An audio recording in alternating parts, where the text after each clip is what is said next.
Hey everybody, this is Mandolyn Reese, the Street Angel, and I just wanted to introduce myself. This is going to be a cool show about helping your love and relationships, and I just wore this as a fun prop.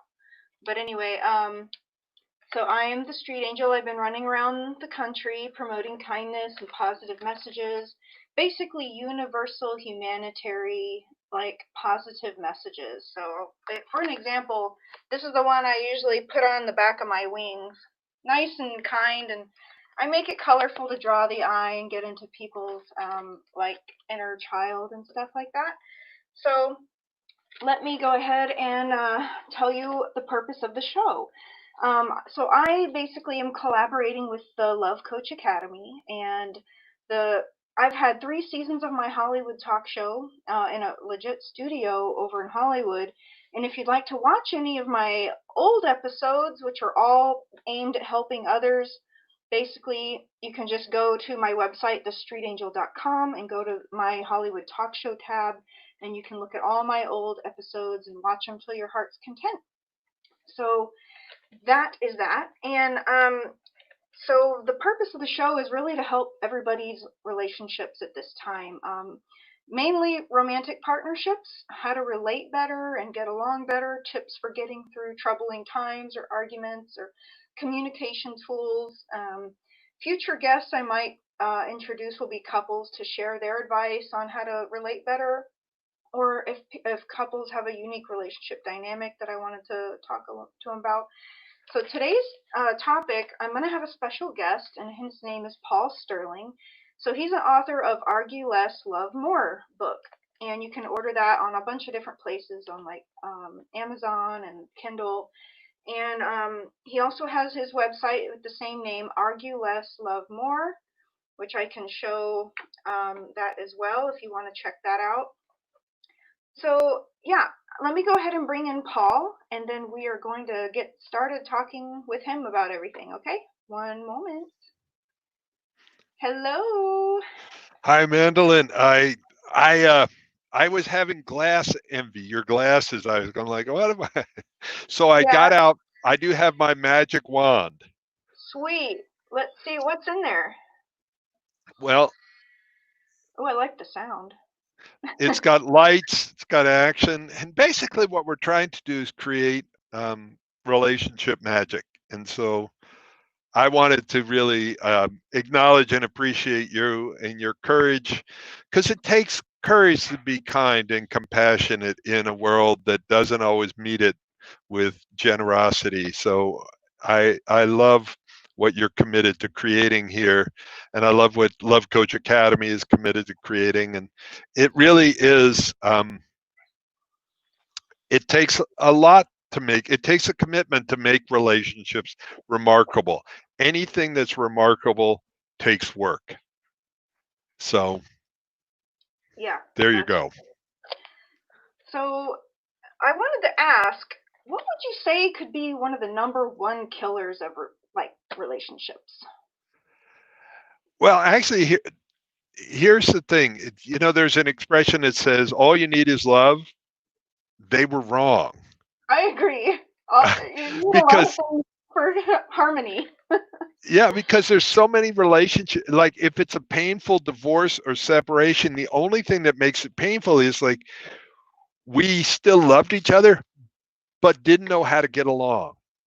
So, what makes relationships work is skills. Like, if you're flying from LA to Hawaii, you don't want a pilot that goes, well, hey, I think we're going to be lucky today. I think we may make it to Hawaii. It's like, no, I want to know that they studied it and skill set. And so the big shift for most people is, like, if I sit and ask them, how important is skills? They'll say really important, but then they behave in a totally different way. Like, they'll put more time into getting coached on their golf game or on something else than they will on relationships, whether it's yoga or this or that or some other thing. They'll read books, they'll study, but the, the the time that they tend to invest in themselves and in their relationship is when they're headed towards the point of no return, where they're headed for a divorce or separation. And And then they're like, "Oh my God, we need help now!" And then they're so I like how you said also about self, because I think it's so important for people to get self help, self coaching, or not self coaching, but go get healing work for themselves to heal old wounds and triggers. And that's why I also promote tell people, go see a counselor, go get hypnotherapy, try healing work, because we bring our old wounds into our relationship, and then we're like constantly fighting about our wounds and the things that they're triggering, and then we have to explain why, and then they get mad. And I feel like I'm going off on a tangent, but you get what I'm saying, right? I think it's an important tangent because I think that where most counseling, coaching, therapy go wrong is because they're trying to figure out who to blame, and they're chasing symptoms rather than the systems. Like there's a joke. This kid's in a kindergarten class, and the instructor says, "All right, everybody draw something, and you're going to talk about what you drew." And this kid is like really intensely drawing, and the teacher comes up and says, "Bobby, what are you drawing?" He says, "I'm drawing God." He goes, and teacher goes, "You can't be drawing God. Nobody's ever seen God. Nobody knows what God looks like." He goes, "Wait 5 minutes. I'll show him." It's like, because Bobby was going to draw a picture of God. Now, that how that ties into what I'm saying is most people don't have a picture of relationships. So that, just so that you know, Mandolin, that was a joke. That wasn't like, and we haven't moved off to a religious tangent here, but it's like what I want to do is even right behind me that, and I'm going to give it in a more simplified form, is a picture of what relationships look like. I have been studying them for almost 30 years, and it's not because I started out as good in relationship. I went through one divorce, four broken engagements. I thought that somehow, if there was a relationship gene, I did not have it. I was not born with it. Um, I had relationship repellent. And luckily, what happened is somewhere along the line, I had some great mentors. I ended up on staff for Tony Robbins and then working for Tony. So Tony was my boss, and I went to a lot of the workshops. And one point, I'd be introducing him on stage. That was my job. And Wow. I learned that relationships are skill based. Mm. And it's a combination of skill and commitment. And tonight we're going to dive into some of those skills that you need if you want to make relationships work. And we're also going to talk about what are some of the things that almost guarantee your partner is going to stop listening to you, that you can stop open and honest communication in its tracks and block any chance of intimacy. So I appreciate everybody that's listening tonight, and what I want them to think about is grab a pen, grab a piece of paper. This is, as much as we're talking with the street angel, this is serious stuff, and listen like your relationship is on the line. Like Right. tonight, you might hear that thing that opens up possibility, because my whole job is to create a whole new world of possibility for people so that they can rewrite their relationships future. If you're stuck in habits, patterns, and beliefs that are limiting you, it's time to get something that will shift it. And Right. now we're under such intense pressure with the whole COVID stuff and social distancing and um, isolating and being locked up in houses and cooped up sometimes 24/7 with your partner. Um, are you familiar? You're familiar with the term of like dog years? Yes. So one of our years is like 7 dog years. Yep. So what happens is we have COVID months. So 1 month locked up in the house with your partner is like you're spending more time with your partner than you might in a year or 2 years Mm. under normal circumstances, especially when both of you are normally working and now you're all, Right. so there's a lot more pressure. All up in your face, and it's like you're forced. to address the things in your relationship. It's definitely more concentrated, like you said. And something I also wanted to highlight that you mentioned is how important it is to have the commitment to your relationship. Like, if you sincerely love your partner and you sincerely want it to keep going and lasting, and you have to commit to communication skills, commit to getting through the arguments and the problems, and listening to each other. I think that's a huge thing. You really have to hear your partner, process what they're saying, and respond like with compassion and appropriately. If you're always yelling and screaming at each other, that's all you're going to be doing is mirroring that energy back and forth, and you're really not going to get anywhere. If anything, it's just adding fuel to the fire, and it's going to get worse and worse and worse and worse until you blow up into something bad. And I don't even want to go there, but it's different for everybody. The other thing you mentioned is shift beliefs that are limiting. How important is that? Like, I think it's so important as a relationship evolves that you need to have an open mind about love and relationships and the possibilities for relating, and being welcoming to learning new skills, which is what we want to bring to you today, because Paul has a lot of amazing communication skills, and together we've both learned a lot of amazing communication skills with our experiences, as well as going through the Love Coach Academy and working with some master communicators and stuff like that. So, where do you want to start? You know what? Actually, I want a piece of your page is literally part of this. Can I add it? So, 7 relationship problem types. This is on Paul's website. You can go read this. And in fact, it's chunked into 7, but it's really broken into a bunch more. And I'm like, oh wow, that's a lot. And it's so true, like so many things that we can just have so many issues in relationships, and it's like you kind of just have to tackle it as it comes up. Well, So, let me just say something about that. So I'm glad that you brought that up.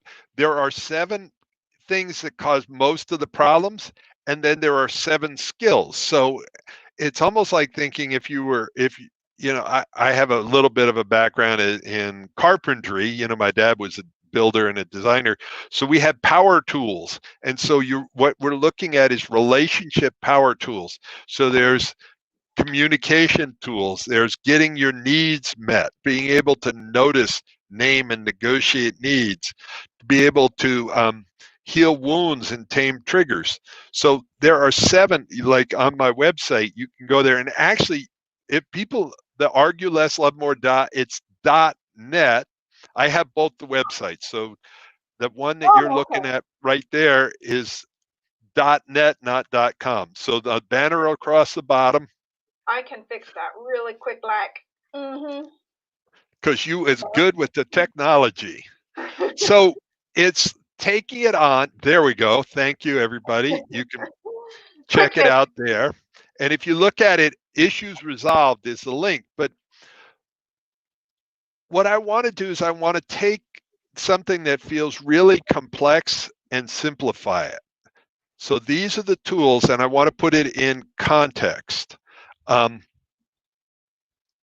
We were back east, my partner and I, and we went on the subways. And the subway, and I actually have a slide on my slides, but I'll wait a minute. There's, I think, 872 miles of subway. Let me see what there is. 872 miles. Yes, there's 840 miles of subway. There's 472 stations, and there's 27 subway lines. What in the world does that have to do with relationships? Well, if you just show up there, it's overwhelming having all of that. But what happens is if you have a map of it, you can find your way around. So what most people think about relationships are more complicated than they want them to be, but they're simpler than they think they are, because once you have a map, and like right behind me, this is a map of relationships. And it looks very complicated, that map. Well, it does look complicated because, well, think about them. if you look at the map of the subways, the first time you look at it, you go, oh my God, this is overwhelming. But what happens is the map is color coordinated and you start to slow it down and you look at it and you realize there are only three things. So if you think about it, here, you ready for the three things? Write this down. There is the heart set. Like, what is your heart set on in a relationship? And that your heart set, which is right here, and I don't expect you to be able to read it. It's like blurred out. But your heart set is, and Scott and I were talking one night, and I came up with this, talking to Scott Katamas from Love Coach Academy, because you're in a relationship, and if you're in a long-term committed relationship, your friends, your partners, and your lovers. Friends, it's like, think about what friends can do. They can talk about anything and everything. They trust each other. They accept each other. So what we're trying to do is meet your needs for a friend. Then a partner is, if, especially if you're living together, you're doing the business of life together. If it's paying rent, paying bills, dealing with finances. So what is great about a partner is they have your back. It feels like you're on a team and you have goals and games and goodies. That's Say the that again. ideal. That, like, Yeah, you hope to have that in a relationship. Like, and the word I love, it's like a higher consciousness word, is I love co-creating. You're like co-creating with your partner, co-creating your life. What do you want to do? You both have things you want to do, and you're supposed to come to a compromise together, talk it out, and co-create your day, co-create your adventures, your life, your house, your projects, whatever. can I challenge one thing you said? Okay. People banter around this term, and I know I'm going to get in trouble with some people when I say this, but compromise sucks. And it sucks the energy out of a relationship. Now, I want you to hear the whole thing before you rebel against it. But it's sort of lose-lose. You want to go to Chinese restaurant, I want to go to Thai restaurant. So what we're going to do is we're going to go to McDonald's, and neither of us will be happy, but we compromised. So resolution, you may come to the same understanding, but resolution is like finding a way that it's win-win versus lose-lose. Well, that's why you go through a whole list of restaurants until you decide which one you both know you like. Or we can go, you know what, tonight is your night. You could do that too. Take turns. You take turns, and if tonight is your night, if you could have it all your way, and by the way, this is a great date night thing for all you couples out there, for anybody out there, but talk to your partner and go, honey, if you could have it all your way tonight, what would you want to have? And you set up the dream, like, and you don't start by compromising. Go, well, I really want a full body rub, but that's going to take too long. So maybe she could just rub my feet for 2 minutes or something. You actually say what you really want and you create that. And it's like, and then what happens is you have this relationship that has magic in it. And what happens in a relationship that has too much compromise is it slowly sucks the magic out. Does that make sense? So sometimes it's like it takes a little bit of dancing with that word and going like, wow, because we're taught on a regular basis, compromise, compromise, compromise. And then what happens is pretty soon nobody's happy. I guess it depends how you word it and look at it. Because, I mean, I've always been one of those people that's like saying compromise is so important. I've even written it on people's wedding cards, congrats. Right, I hear you. You need communication and compromise. I mean, another word could be negotiate. You're negotiating how you're going to co-create your dinner or your life or your trip. You have to talk about what does each person want. What are the needs of each thing, and then you figure out how can the needs be met in a way that everybody is okay with, like happy, the positive outcome. And that's Dreams and working. desires. Yeah, Yeah. like how do you up level? It's like up leveling your relationship, up leveling your skills. Because what I'm talking about is how do you create remarkable? Hmm. Because You I have come to have from, remarkable communication, basically. yeah. So, what were you gonna say? Sorry. Well, I What's your, come from my parents. They were together for 18 years. They loved each other. They loved each other at the beginning. They loved each other at the end, but they did not have the communication skills, and they went through a painful divorce, and it was hard to watch. And it probably was part of the reason I do what I do is because I in um, I learned a lot of my communication skills from my dad. And some of the things he said is the best defense is a strong offense. So if somebody was vulnerable, he could get very offensive. And I watched my mom, I was much more like my mom than my dad. My dad was tough, Irish alcoholic, recovering Catholic. My mom was super sensitive, still is. And, but I watched growing up it wasn't safe. It wasn't safe for my mom to be vulnerable. My dad would use it against her. It would so I learned like kids are super smart. Most kids, they're like little radars. They're watching what's safe, what's not, and we learn our habits, patterns, and beliefs, and we get programmed. I call it your ROS, your relationship operating system. So that starts at a very young age, and I watched. Oh, not safe to be vulnerable. and that's So I so many relationships. Like you learn right away, kind of in the beginning, as you're making a love connection. If you start talking about different topics, and it evokes a really, aggressive response or reaction, or even a violent one, you start to learn your partner. Okay, that's not a safe topic, or I don't feel safe sharing this emotion, or you know this isn't a safe component of myself to talk about with my partner. And then we end up kind of closeting that, or just sweeping it under the rug. And that it can basically kind of cause problems later on somewhere down the road. yeah, the relationship gets smaller and smaller and smaller. All right. So I want to make sure that I cover what I started over here. We Hmm. started with um, friend, partner, lover. These are the heart sets.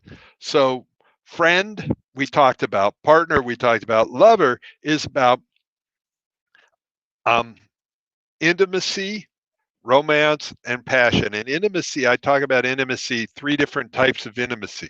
There's physical intimacy, emotional intimacy, and sexual intimacy.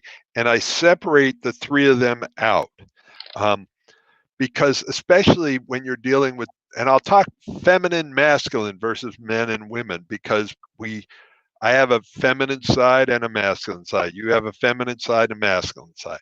The feminine side, the vulnerable side, doesn't want to open up if it doesn't feel like it can trust you. And especially when it comes to sexual intimacy, if I can't trust you with my heart, I'm not going to trust you with my body. So the idea here is when we're trying to work with the heart set, it's down to feelings and needs. And each of these three different areas friend, partner, lover there's different needs. So, do my needs feel precious in the relationship or they feel like a burden? Am I feeling shame or am I feeling excitement about having needs? So, does that make sense? Number one, all about the heart set friend, partner, lover. And so this is the map. I'm starting to map out relationships. And it's like Einstein said simplicity is genius, but only on the far side of complexity. Mhm. I'd like to add something so important for people to take into this whole conversation you're sharing is to have the childlike curiosity over your partner. Give them, people, I think, ideally desire an open and honest and vulnerable place with their partner, and that's where that friendship, that underlying friendship, is so important. People want to be open and honest about themselves and their feelings and their needs, especially because that's the whole point of relationships, right? Is somehow getting needs met. And so it's like, if you feel like you can't be honest and open and vulnerable, then it kind of feels negative. It feels, you feel guilty or shamed, or you're scared of your partner's reaction. And I mean, how common is that? So it's like important to have that childlike curiosity about your partner. Like, what are your needs, and how can we get those met as a team, as a partnership? You know what I'm saying? Curiosity. Just write that down somewhere. Yeah, and there are 10 top needs. Now, these are not the only top needs. Um, when I worked with Tony Robbins, he talked about 6 needs, and he still does, 6 core needs. And when I studied with Marshall Rosenberg, there was like a list of 100 or so needs, and I narrowed it down to like the training wheels. If you get these top 10 needs met, um, you will make almost any relationship remarkable. So we've got the heart set. That's circle number 1. Circle number 2, which is this one up here. And yes, it's got tons of extra notes and distinctions, because mastery is the art of making finer and finer distinctions in a given area. So we're talking about mastering relationships. So heart set, the second one, mindset. Mm. And mindset, let me see. The biggest destroyer. Mind, but Well, the mind can create so many problems.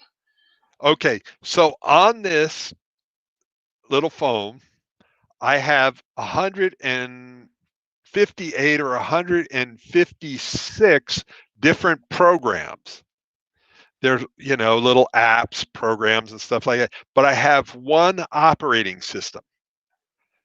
That operating system runs the show. It connects the hardware to the software. It connects all of the applications. I can delete applications. I can add applications, and unless they're a virus, they have absolutely no impact on the operating system. If I change the operating system, it impacts all the apps.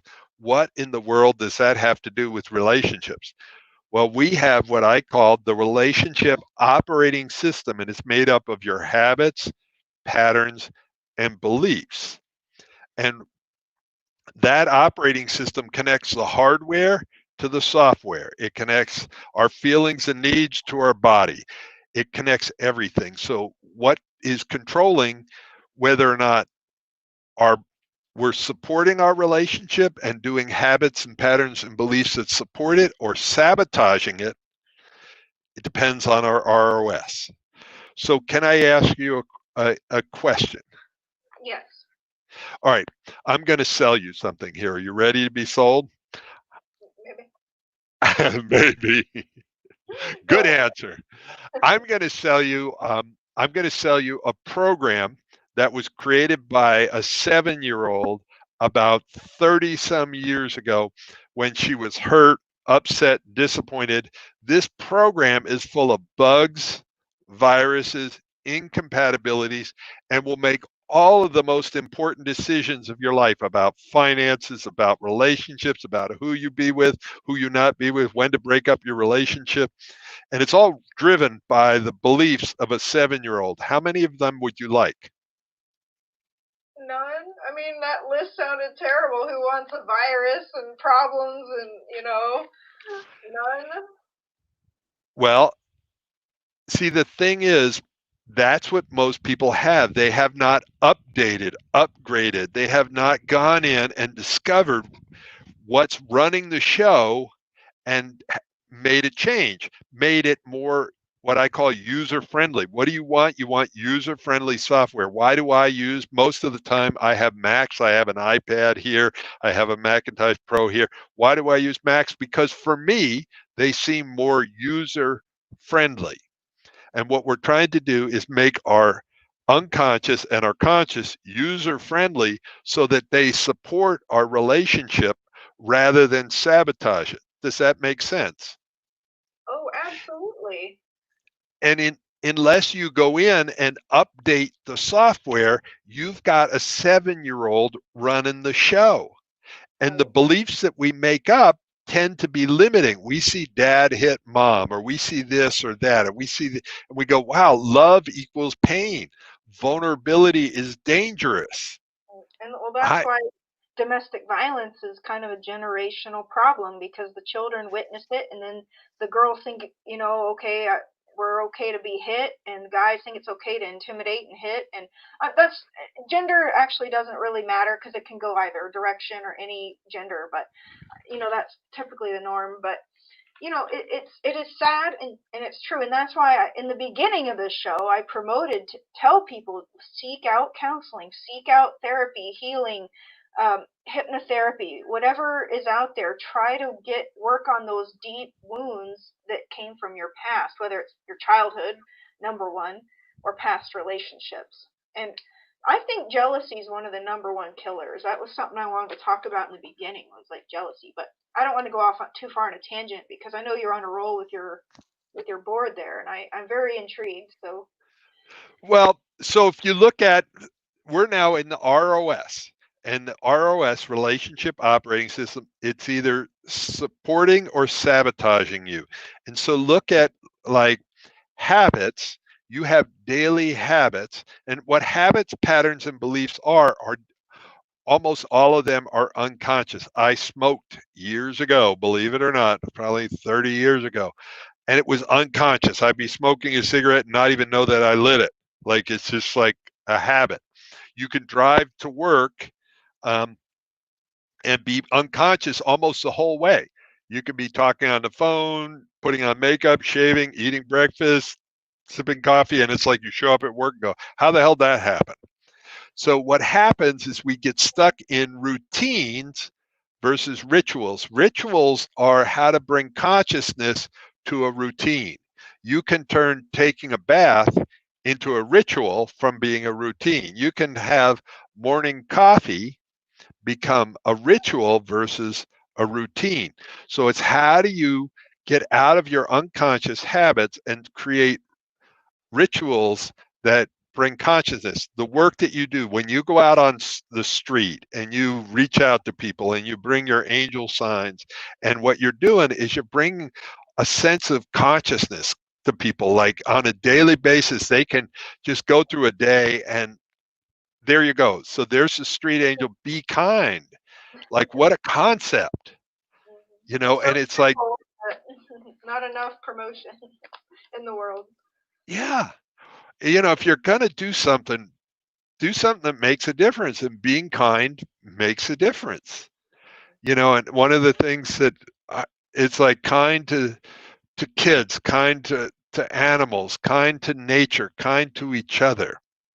And So gratitude. that's one of the habits to have, habit of gratitude versus taking each other for granted. And one of the things that I talk about is like my partner, we appreciate each other on regular basis. Oh, I got my screen up. Yeah, How did sorry. that? I just put it up there real quick because you'd had that chart earlier on that screen about Yeah, um I'll gratitude. bring it back up. Okay. So hold on a second. There we There's go. yeah, that's what you were talking about. So So if you want to have a magnificent relationship, it's simple, not easy. So I'll give you the example of what I mean. It's like if you want to get in great shape and lose weight, it's simple, not easy. There's three things. What do you need to do? You need to eat better, eat less, exercise more. Pretty simple. and Now, yet is it hard easy? to stick to. It's not easy. So here's the thing. You want to have a magnificent relationship that keeps getting better and better and have a bright future. What you need to do is here's three things. Number one, make it easy to win in the relationship. You know, like for me, my partner tends to cook more than me, a lot more. I tend to do a lot more dishes. She's a great cook. And so what's a win? Dinner.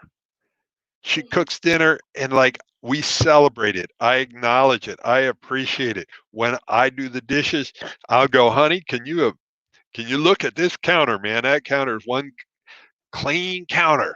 And Trade off. You help clean up. She does all the cooking, and I know what you mean. That's awesome. so it becomes easy to win, hard to lose.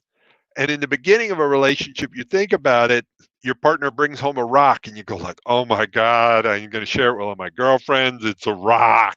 He brought home a rock. And then later, he brings home a car and you go, it's the wrong color. Oh. So it goes from easy to win over here. Well, I'll give you one last part of this. So gratitude on a regular basis. What makes you feel alive? What makes a relationship keeps love alive is gratitude. It's What so makes love last? Gratitude. I try to thank everybody for everything. I try to acknowledge and pay attention to everything people do and like express it verbally, and I encourage other people to get good at that because it's so important, not just in your partnership, but in life. You need to thank people who help you and thank people who give you gifts. Thank people that do kind gestures, you know? It's a But way of celebrating and receiving it is being thankful. and So it's actually a positive reinforcement. So it tells the universe, yes, please, more of this action. Yes, please, more. And it encourages the people that you're thanking, yes, keep doing that. It's a good action. It's helpful. It's kind. It's caring, and it's in terms of partnerships, if you don't express gratitude and tell your partner that enough that you're grateful for them and everything they do for you, acts of service, gifts, money, whatever, taking you out to dinner, cooking, they're going to start feeling taken for granted, which is the opposite of gratitude and there gratefulness. you go. You're right there. And then what happens when we get granted, taken for granted, starts to become easy to lose, hard to win. Hmm.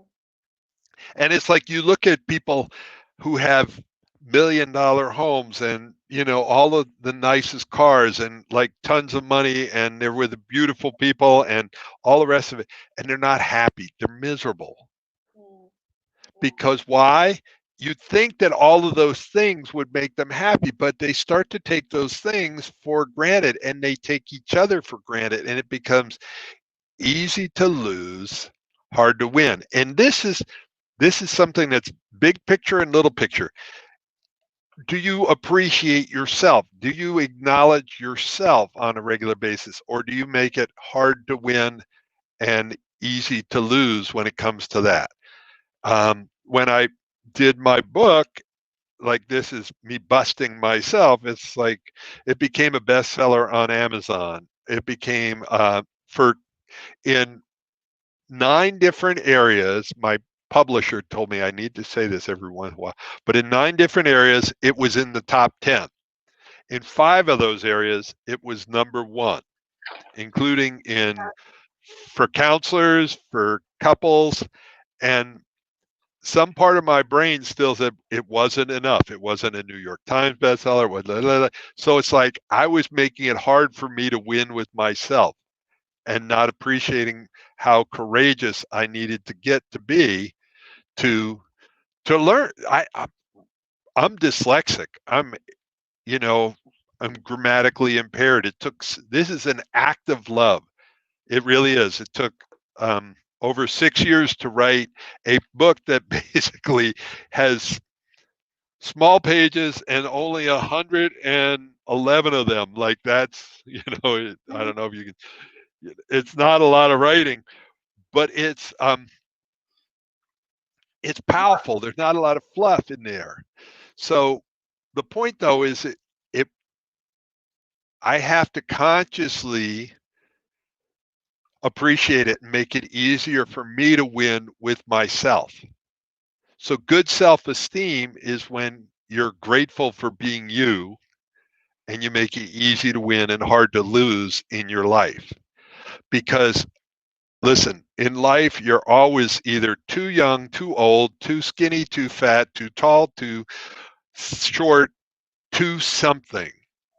Right. There's always some reason not to love yourself, and then sometimes it bleeds into your relationship, and then you don't feel worthy of love. And like the something I've learned the hard way is literally the more that you love yourself and you care about yourself and meeting your needs and your ability to fill your own cup when you need to is so important, because then you can bring those skills and that ability into your partnership, and instead of relying 100% on your partner to make you happy and fill your cup, you have you're full, and then they add to your happiness. It's not like you're clinging on them and expecting them to completely save you or Oh, completely so make. that's what a Klingon is.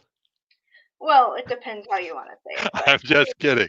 Okay, so maybe you could share the screen again. I'll bring up this picture. I have it right here. nice. So this is the neater version of it. I like. Let me reduce this. So we talked about the heart set: friend, partner, lover. Needs: getting precious versus being a burden.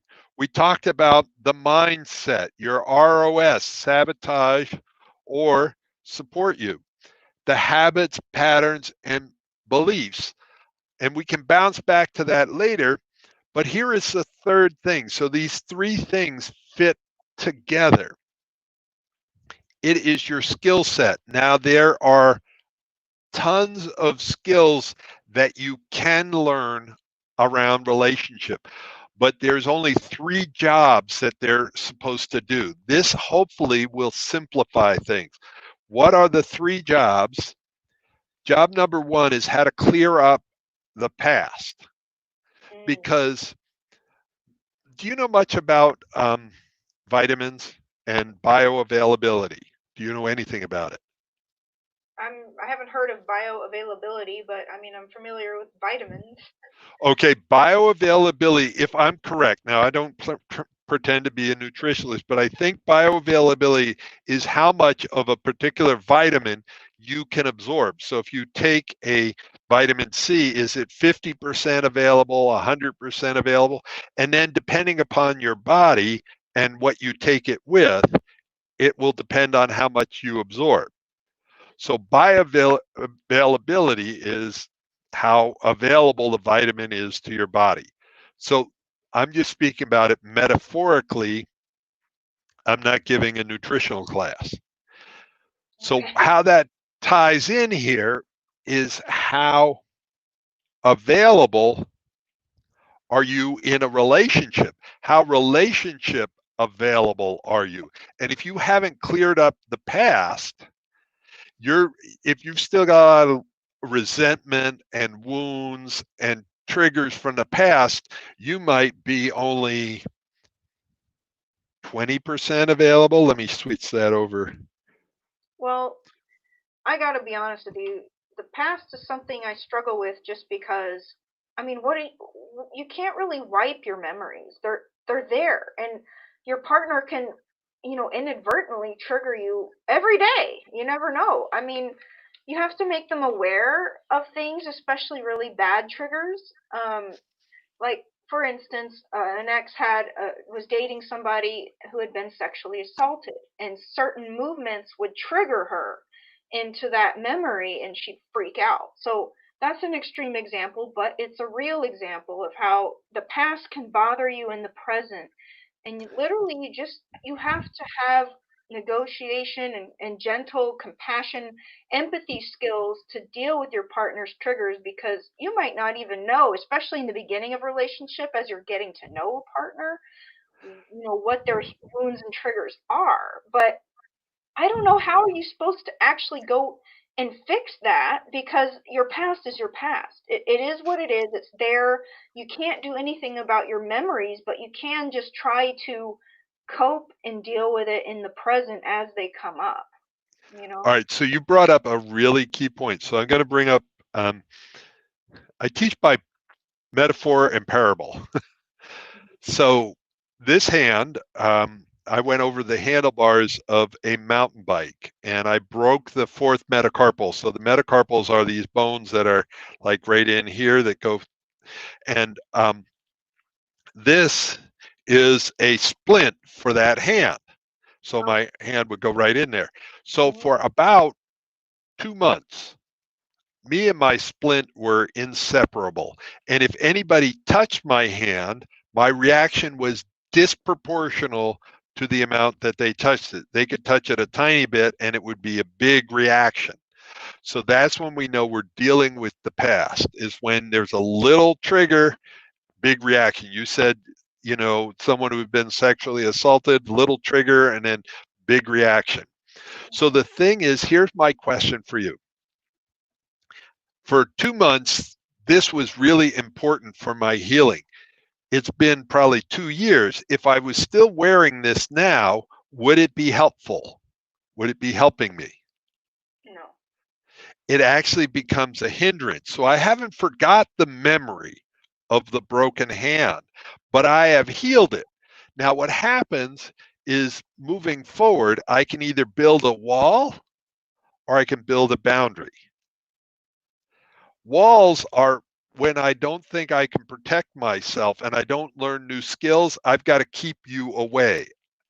And what I do is I create a relationship where I have all these walls. Well, we can't talk about that. We can't do that. We can't do that. We can't do that. So there's only this tiny bit of me that's actually left. And it's like, if you want to heal something, it's not that you forget it, but you're willing to feel the feelings and learn new skills. For coping with it. Well, I want to move past just coping with it. And I understand that there's a period where I coped with my broken hand. But now I'm about mountain biking. I want my hand to be better than ever. I want my relationships to be better than ever. I don't want to just cope. I want to have a breakthrough. I want to get to the other side and have transformation. And so I don't want to be in a relationship where, and if you can bring that screen back up for a second, Yes. I don't want to be in a 20%. I want to be 50. I want to be 70. I want to be 80% in the relationship. And what happens is if we don't heal it, we end up punishing our current partner for the pains of the past partners. Wow. That makes sense. Yeah. And now that you've said that, I'm really seeing a correlation with how, it isn't always a good idea for people to jump from one relationship to another without some time in between to heal and process what happened. And because then that I can see how that percentage could really apply. Like if somebody's going through a divorce but they're having a new relationship, it's like they're still trying to close out the past and heal from what happened and all the problems and fights or whatever was caused to damage, the person in the dragging it into the new relationship. And I mean, yeah, it's a pretty common occurrence. Yeah. Now, it's like I went through a breakup once and I had somebody ask me, do you know how to grieve? And it was an odd thing for me to hear because like I at the time I was still I still am a relationship coach, and I've been through so many breakups, which sounds odd because as a relationship coach I'm supposed to be perfect. um anyway, I thought about it. I go, no, I don't know how to grieve, because that's part of the healing process, is the grieving and leaning into the sharp edges and the disappointment and feeling the sadness. Because like here, if you go to, you've done stuff in Hollywood. What's Hollywood's answer for a breakup is alcohol, ice cream, and sex with strangers. Or drugs. Or drugs. Yeah, it's like knock yourself out. You look at the movies, and when I say Hollywood, I don't mean the destination. I mean like movies. What do people do at a breakup? Do they look at what their part was? Do they look at, how can they build their skills? And the thing that's important here is if you look at relationships as a skill set, when there's a breakup or a heartbreak, do you look at the skills? What skill didn't I have? So here's the thing. We're looking at skills that first clear up the past. The second one is, how do you connect and be present? And here's a term that I want to just bring out, which sounds a bit new agey, but is really critical, is how can you be with somebody? That's the greatest aphrodisiac there is someone who's present and can be with you, can be with your pain, can be with your upset, can be with whatever Trigger, is going on. Huh? be with the trigger. Yeah. And lean in. And you used a magical word earlier. Be curious. I want to know more. Tell me more. Oh my God, no wonder you're upset.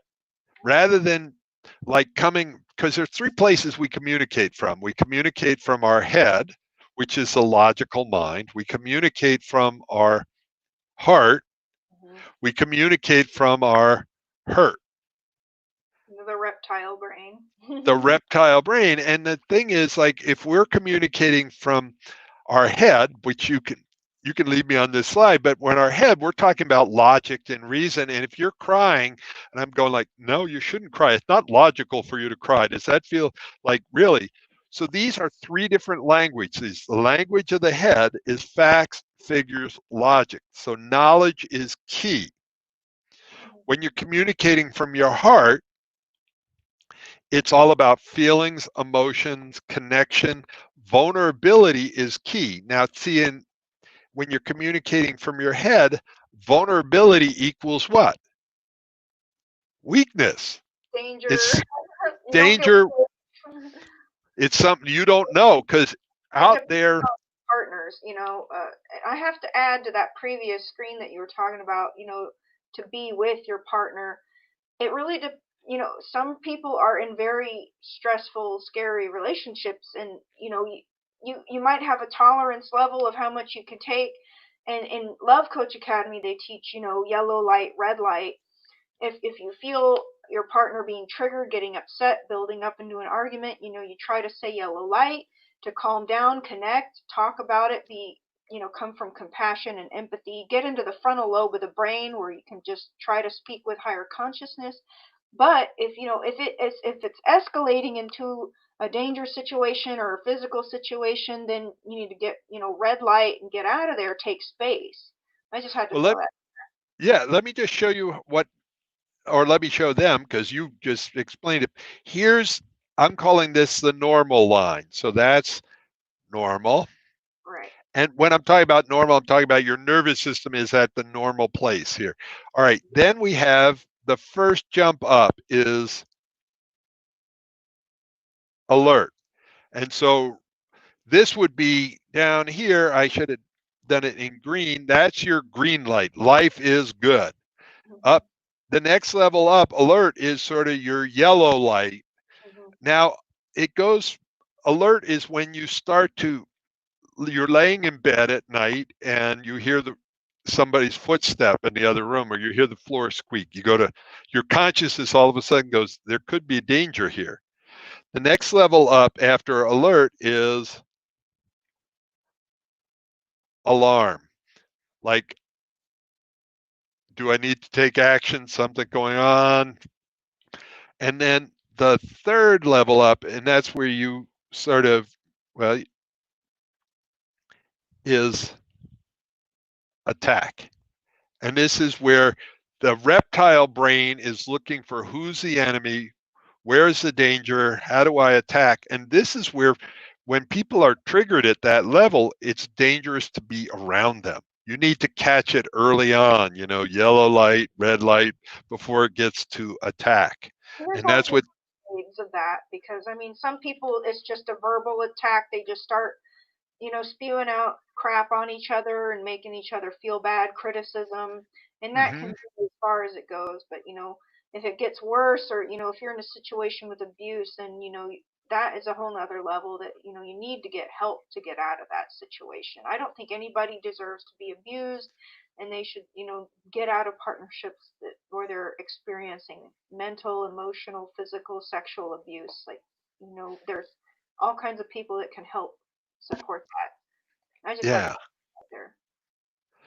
So here's what happens. A lot of people want, this is possibility, this is all about the future. Mhm. and people go, how come they won't commit to me? How come they don't want to get married or have long-term committed monogamous relationship? Well, normally what happens is if the past isn't cleared up, the past ends up in the present. And it's like triggered, upset, all the rest of that. And then what happens is when the past is in the present, there's no chance for the future. So So what were you going to say? well, what we're looking for is skills to help clean up the past, to know at what it's called your attachment theory. It's wounds and triggers. It's about clearing up the past. The 7 essential skills here. So there's 7 skills, and we started with that early on when you were looking at the problems on my website. Then Yeah. there's the skills. Those are the skills to help you connect and get present and have emotional IQ. Are And these then on your website? Like the 10 needs that you were mentioning earlier and the 7 skills, are these listed on your website? I don't know if they are, but if you go through the videos on my website, there's definitely videos with it all on there. Well, we're kind So of running short on time. I try to keep it around an hour, and I yeah, want to go into this is where coaching and counseling can come into play, and this is where I want to say a pitch for if audience, if you're resonating with Paul, reach out to him through his website. He offers relationship coaching. If I'm resonating with you, I do individual and relationship coaching. You can check out our website. And what is this you're showing us, Paul? I am showing you how people can connect to me if they want. There is a copy of the book that they can actually get for free. Oh wow! Um, they On go there. They put, so it's arguelesslovemore.net/free book, and they put their name and email in there, and I will send them. Well, I'll send them to a site where they can download the book. Um, this is good for people who are self sort of motivated, okay. that don't need a lot of help. This You also quit. have a lot of great help on your YouTube channel, so you can look if you go to YouTube, enter Paul Sterling, and he has his channel, and he has a whole bunch of helpful videos there. And I just wanted to say he also has webinars coming up. I know this is in the immediate future. When is your next webinar? It's Uh, August. Whoops. That my July 29th and August 1st, right? Yeah, there's and well, actually, August 15th is when those are quick ones that you Okay. just mentioned, but August 15th is like a half day webinar that we go through all the 7 skills, the 10 needs. It's like a deep dive, and that's what this one right here is. And let me change the color of that. And one of them That is 3 secrets to keep love alive. So if y'all are interested, you can work with Paul and go to one of his free webinars. And if you really want to do a deep dive with your partnership, Paul offers relationship breakthrough session. And you take a survey on his website first, and both you and your partner fill out a bunch of stuff, and then he reviews it, and you schedule with him, and you have a relationship breakthrough session. Yep. And if you want to talk to me, you can go to that link right there, and it will take you to my Facebook Messenger answering thing. And at some point, as soon as I can, I will get back to you. It will automatically answer you with my little bot, but then when I can, I'll take over and we can have a conversation and see what works for you. So, by And the I way, those are the 5 relationship zones. So thank you very much. Thank you for asking all those amazing questions. Well, yeah, it's my job. I really enjoy being a talk show host. I really enjoy bringing amazing people such as yourself to the platform to share with whoever. I think whoever stumbles on this, they are meant to see it when they see it. And I can only hope that the golden nuggets of wisdom and advice and guidance that we've shared can touch somebody's life and improve it, help it, create a positive rift in the world So thank you, Paul Sterling, for your time and he says he's been extremely busy because the pandemic has been causing a lot of strain and stress on people's relationships and partnerships and marriages, and the people are seeking help more now than ever before. Like you were saying, you're stuck at home in quarantine, and a lot of people are working from home, and there's just going to be more conflicts in your personal life. And so reach out. We are here to help you, us coaches. If Paul or even I aren't resonating with you, there's the lovecoachacademy.com. You can go look up some people. I'll show their website there at the bottom there. And I also wanted to just say, if you want to check out my other shows, or if you're interested in looking at my coaching stuff, here's my website. So you just go to My Hollywood Talk Show, and I have all of my talk shows stashed in there. They're listed by not only title, but also if you click on one, it'll take you directly to it. These are supposed to have previews, but I don't know why it's not loading. Oh, there we go. It's just a little slow. So you can watch all my different episodes, and they're all aimed at helping others. They have cool topics like how angels can help you, how to manifest your dreams. That's one of my favorite ones, actually. So there's that, and then get coached by me. And if you see this show and you're interested, I'm going to offer a free half-hour consultation, but only if you mention this episode that you saw it and heard it, the special. So I just wanted to say that. And also, Paul has a love blog, which I found very interesting.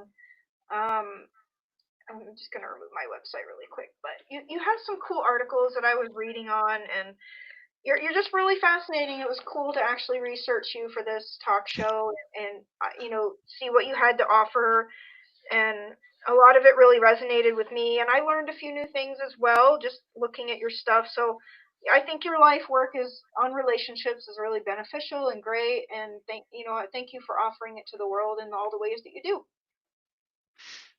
Thank you for your commitment to being kind and making a difference and giving people tips, tools, and techniques to live a more connected, compassionate, and courageous life.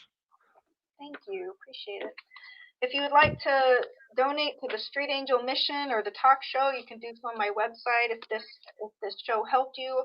And also I have a healing CD for sale on my website. It's like a hypnotherapy guided meditation to help you clear old wounds, since that's a huge issue to work on yourself to have a better relationship. So thank you everybody for watching and tuning in. I hope the show helped your life.